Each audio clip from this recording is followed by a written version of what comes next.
Ciao, my loves. This is Gemma with your moon to moon reading. This is the new moon from July 10th to the first quarter moon on July 17th.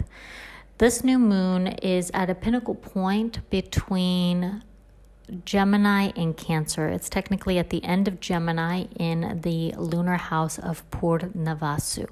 An important aspect of this lunation is the moment that the moon comes in apogee, which means completely zero. Now this happens, it's technically on the 10th, which is, but on the 9th, it does go dark. The important aspect of this lunation at the moment of apogee is 23 degrees. Is the sun and the moon both sit at 23 degrees. It's going to start to kick off a numeric resonance that will happen really more powerfully in the upcoming weeks leading into the next new moon. The reason this is important is this is Jupiter's lunar house. And this lunar cycle, or this phase of the lunar moon to moon from the new moon to the first quarter moon, is going to be focused on protection and sustenance. It's starting to awaken our ability to co-create, and water plays a prominent role. And I want you to think of the divine drip. So Soma, universal or divine nurturance, the eternal milk, essentially, that nourishes us, is really emphasized here. And another prominent emphasis that's going to unfold this week is protection and sustenance. So what is within our material world that we are supporting, building, nourishing? And in that, what wisdom are we gaining from? And I want you to think from an alchemical standpoint. When we go through one cycle, the higher wisdom drips back down. Another aspect I want you to think about is when we're looking at water. When water rains back down, it goes through the cycle of water boiling, heating, becoming condensation or vapors, and then coming back down, and it's a purified form. That's what's occurring here in this water-focused week. So the element of water is very, very prominent. And the element of water, if you are working with it, is in the aspect of purified water. Another key aspect of this is utilizing water or purifying your water, using crystal charged water, using your intention to support current abundance is going to better work with these energies.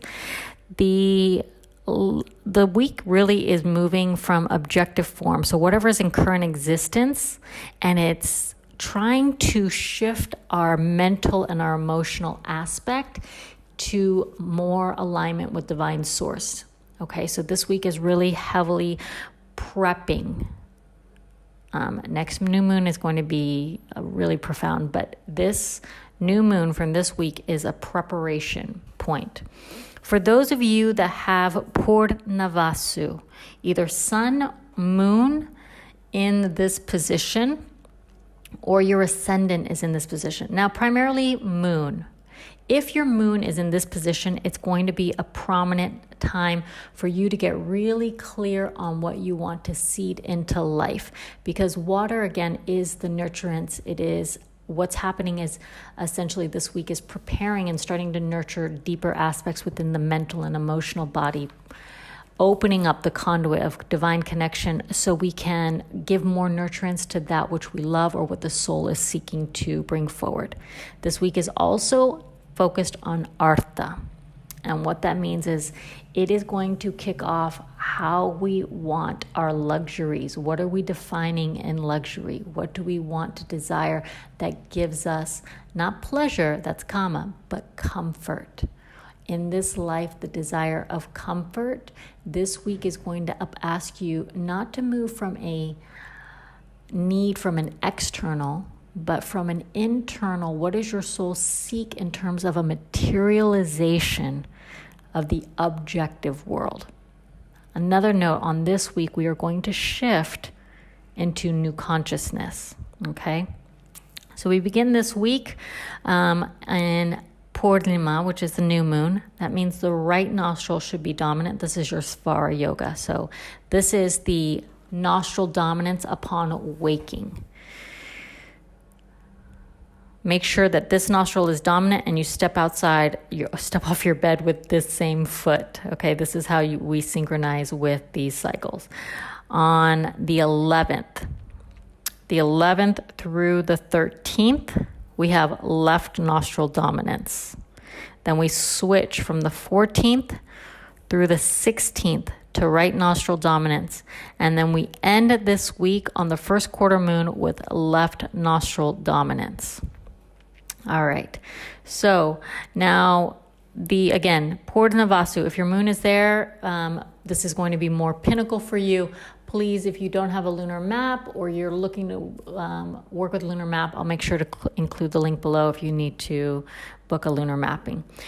All right, the 11th. This is a pinnacle day because this is when the moon and Saturn are going to create an exchange in their lunar mansions. What's happening here is the I consciousness is beginning its level of switch.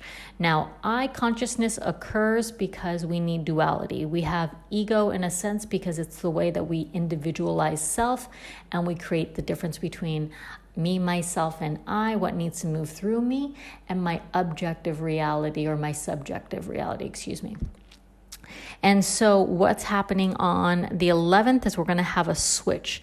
It'll enable you to carry new wisdom and also offer new insight.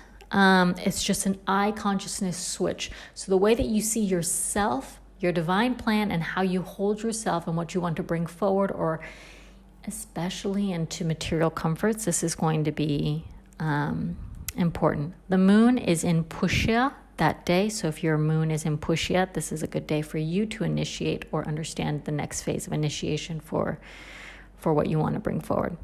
Okay, and then the 12th, we have an important day because Mercury shifts into Aradra. Aradra is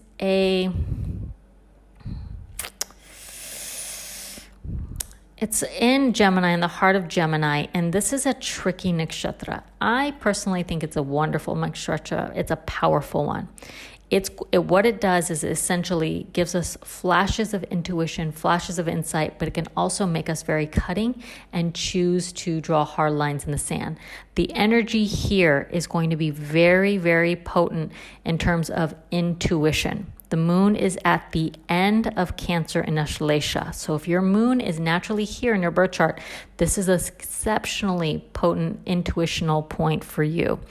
This will enable you to understand, for us collectively, but especially for those of you with the moon in Ashlesha, what needs to be cut away. Now, again, this week we're working on sustaining and bringing new light and new life into our divine plan, into this seed that needs to move forward, this next becoming. There's an aspect or a nurturance within our own individual being.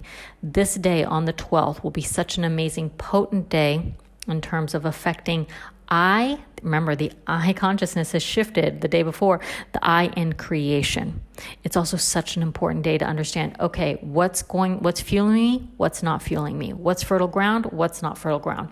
It is an amazing day with positivity to, not from ego sense, but from a unified sense of your soul. Now, a lot of these things will happen naturally, so don't be shocked when there are shifts. There can be sudden good luck that comes to you. There can be sudden shifts in terms of new pivot ways that you want to take life or where you want to find new directive. This is an amazing time to tap into deeper universal energy and work with the elemental intelligence on how you as I individual are being affected from your external reality. This is a very pranic driven, so working with your breath work is going to help this I consciousness and what is draining me, what's fueling me. What do I want to invest more energy into?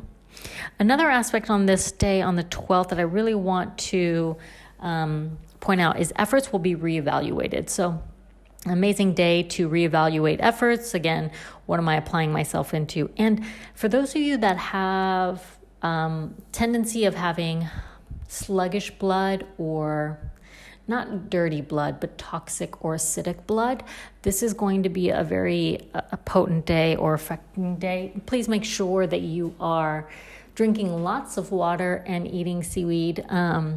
to help keep your blood clean. This is just for those of you that have more of a sensitivity. This is a higher effect on the blood. Okay, moving on to the 13th. This is when we have more spiritual that comes to life. This is a beneficial day for those of you that have moon in Magha, which is the beginning of Leo. So the moon moves into Magha. This is at this position, especially since the sun is still in Purnavasu, which is ruled by Jupiter, there's a lot of benediction. There's good luck. There's maybe benefits from ancestral lines. There's benefits in terms of, okay, now I have a more intuition on moving things forward. We really, on this week, are like the Fool card. We haven't jumped off the cliff, but we're just kind of walking to it, right? You're leaving things behind and you're finding new directive. Now on the 13th, this is left nostril dominance, Magha. This is if your moon is in Leo at Magha. This benediction is going to show what you need to give more recognition to, also receive good luck, rewards. It's also a good time to find courage within the heart or the mind to overcome inner struggles. And I really want to point this out. It's going to give us a little bit more inclination on when the ego self is creating a reality that it is being dependent on that is not in service. So it is an amazing day to surrender to a higher source, to do more goddess prayer, and to focus on giving. And what I mean giving is giving to a higher cause, serving yourself, not yourself, but serving like a higher purpose within yourself. So making sure that you're devoting your time to a devotion, whatever that looks like, investing in your business, investing in other people, supporting life. Remember, this week is all about the nurturance of all life forms. We are shifting our consciousness into unity consciousness. This is going to change how we view our external world, how we manifest with our external world, and how we are stepping into our divine plan. This consciousness this week on the 13th is going to ask you to take a deeper look inside. It's where spirit is dripping down in deeper. It's moving away from the material form and getting to the heart of the matter. This is what's going to be highlighted on the 13th. It's an amazing day to tap into intuition on getting into the heart of the matter. What lies behind, what lies underneath, and how am I serving life when it comes to the actual nitty-gritty of life and not just the perception of things. Okay, moving on, the 14th. 14th is a highly outwardly creative day. So the 14th, we kind of shift from like the 13th being go in, and then the 14th, for those of you that have your moon placed in Purva Falguni, which is in the heart of Leo, this is going to be invigorating for you mentally. You're going to find new directives. Things might just make sense, and you're going to be almost relaxed about it. Also, this is an amazing day to enjoy life. This is the day that you savor and be extra grateful for all that you have. Savor your food. Be gracious. Give food to other people. This is an amazing day to allow spirit to move through you. It is a supremely creative day. Not only if you have your moon in Purva Falguni, but if Venus is your Atmakarka, your soul planet, or if Venus is a prominent planet in your chart, like it's Virgotama, again, if you need a reading, the links are below. You can book a reading. But if Venus is prominent, this is a credible, outwardly creative day for you. This is when you can tap into these universal forces. Again, this water energy that we will be working with all week, and it's going to start to bubble up where you can bring new life, new plans, new actions into the next phase. Even if it's not on the outward expression, it will take its next level of manifestation. Now, water at this point is when things come to culminate before they come into the material manifestation. This is the level of water that we're working with. The higher purification wisdom that drips down, and then it comes together, cohesion.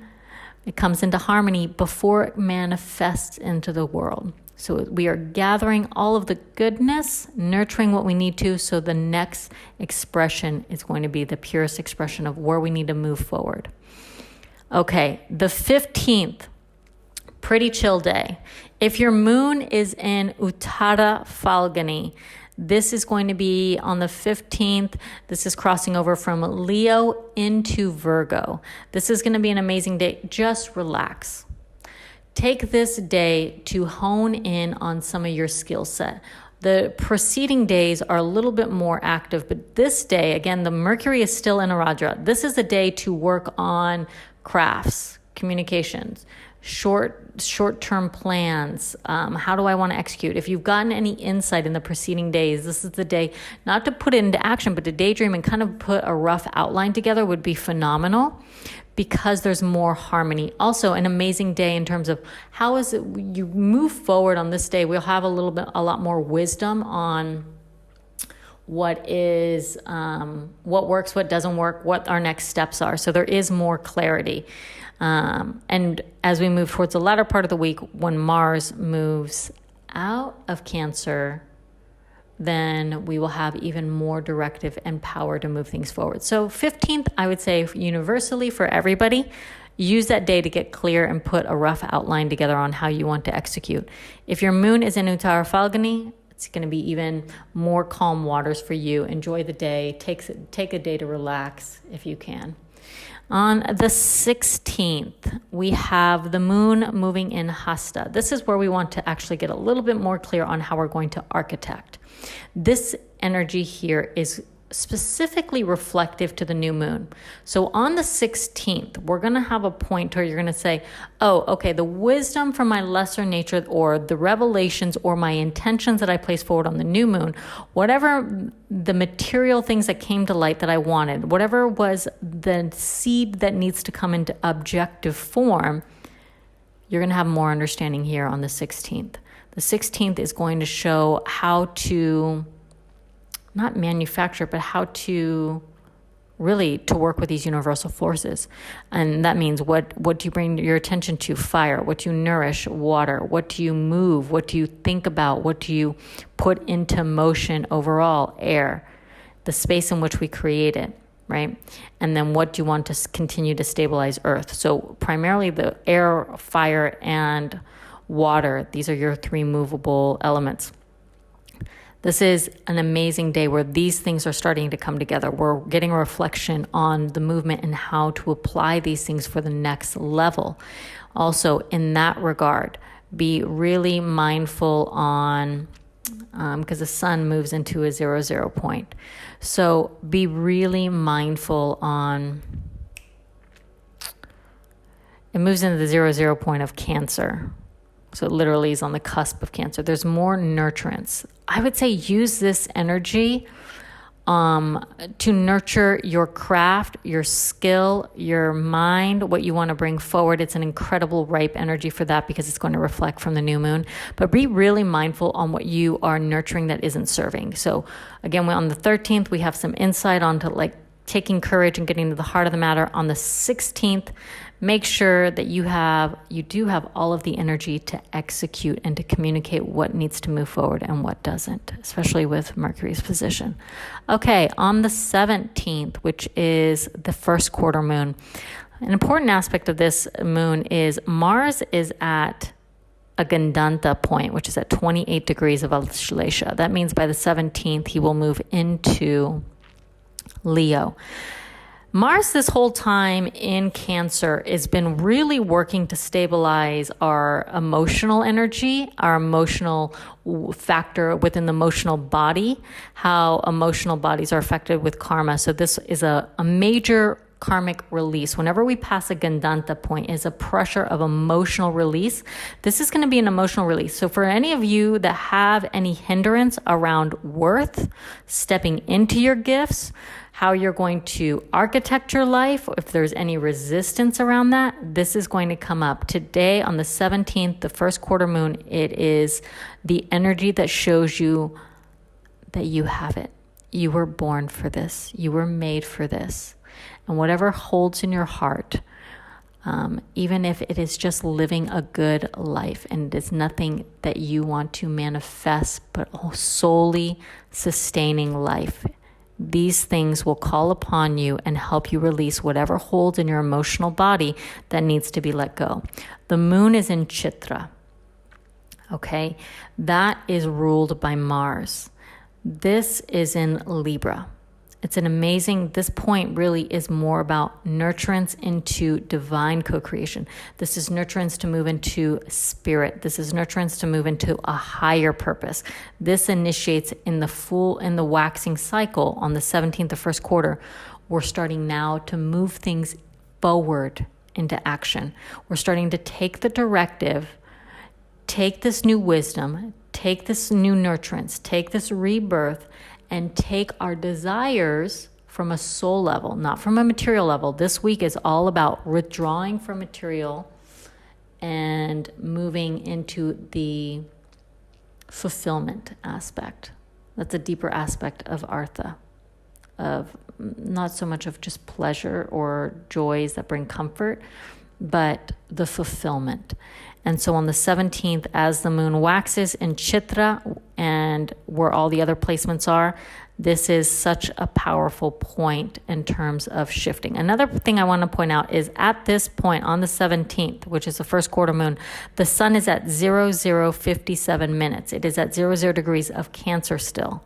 And Mars is moving at the end of Cancer. So here we have two fire signs bordering Cancer, the beginning of Cancer in between Gemini and the end of Cancer bordering into Leo. This is a truly alchemical point of transformation. You have the wisdom from the higher mind and the power from the individuated self coming together to create a powerful transition. Chitra is known as the celestial architect. This means that what is available to you is beyond worlds. Dream it and it is yours. Come from a higher place. Mercury is allowing this levity and this lightning of intuition, this lightning of awakening, of communication, of owning this powerful communication. For those of you that have dreams, tap in. You might get intuitive dreams from this. But for those of you that have moon in Chitra, it is time to cut some cords and make some specific outline plans.